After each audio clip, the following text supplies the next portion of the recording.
हमारा solvency margin है वो शायद वो अभी प्रेजेंटली 1:1.5 है। तो ये सब नहीं, इतना पैसा अगर आइडल होकर पड़ा रहेगा, इन्वेस्टमेंट नहीं करेंगे तो और एक बात है, तो जब अगर हम देखेंगे यूएसटी रिपोर्ट तो अभी बात हमारे रमाकांत जी बात कर रहे थे इनिशिएशन में, तो यूएसटी रिपोर्ट में बोलता है कि अगर वो सॉवरेन गारंटी दिया जाएगा तो ये होना चाहिए। अटैक हो रहा है हमारा एम्प्लॉयज के ऊपर।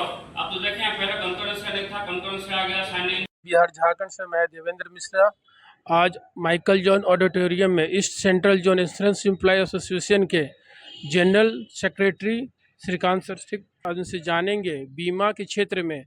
सर अभी जो 7वां कॉन्फ्रेंस चला उसमें आगे का क्या आपका विचार है, कैसे मतलब प्रोग्रेस कर सकता है सर बीमा के क्षेत्र? जी, हम लोग all India insurance employees association का ये ईस्ट सेंट्रल जोन का सम्मेलन है।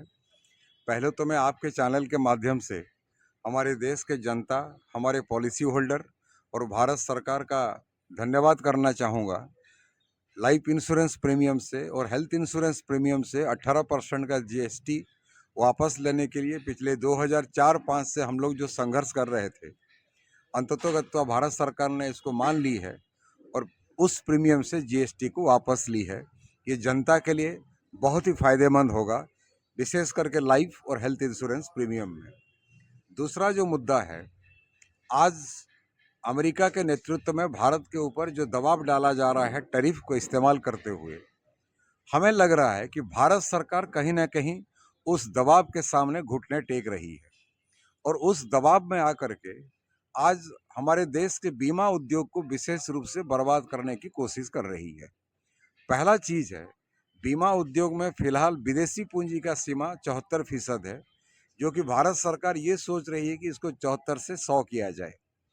हमारे समझ के मुताबिक बीमा उद्योग के विकास के लिए विदेशी पूंजी की कोई आवश्यकता नहीं है। दूसरी बात है, पिछले कई सालों में पूरी दुनिया में जो उथल पुथल हो रहा है, भारत में विदेशी पूंजी जितना आ नहीं रहा है, भारत से विदेशी पूंजी लेकर के लोग जो है विदेश ज़्यादा भाग रहे हैं। सरकार ये आंकड़ा बता रही है कि पिछले 10-12 साल के अंदर जो 9 विदेशी कंपनी भारत छोड़ करके भागे हैं, वो 68,870 करोड़ रुपया विदेशी पूंजी लेकर के विदेश भागे हैं। तो उनको न्योता देने की कोई आवश्यकता नहीं है। एलआईसी जो कि सरकारी संस्थान केवल नहीं है, ये क्योंकि सरकारी संस्थान है, भारत की जनता की संस्थान है।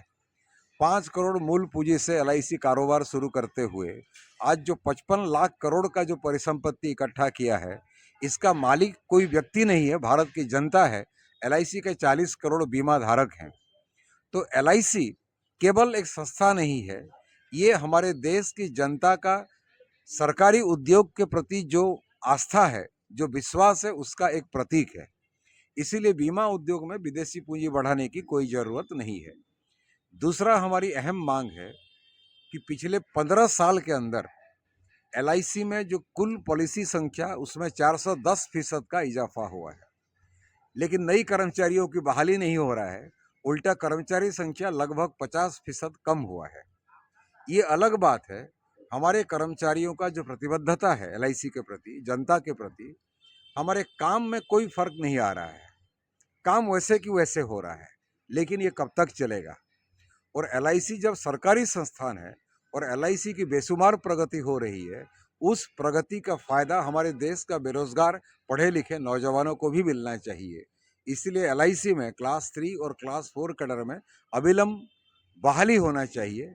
तो भारत सरकार से और एलआईसी मैनेजमेंट से हमारी गुजारिश है कि एलआईसी को तंदुरुस्त बनाने के लिए, जनता को और भी बेहतर सेवा देने के लिए अविलंब यहाँ बहाली की प्रक्रिया शुरू की जाए।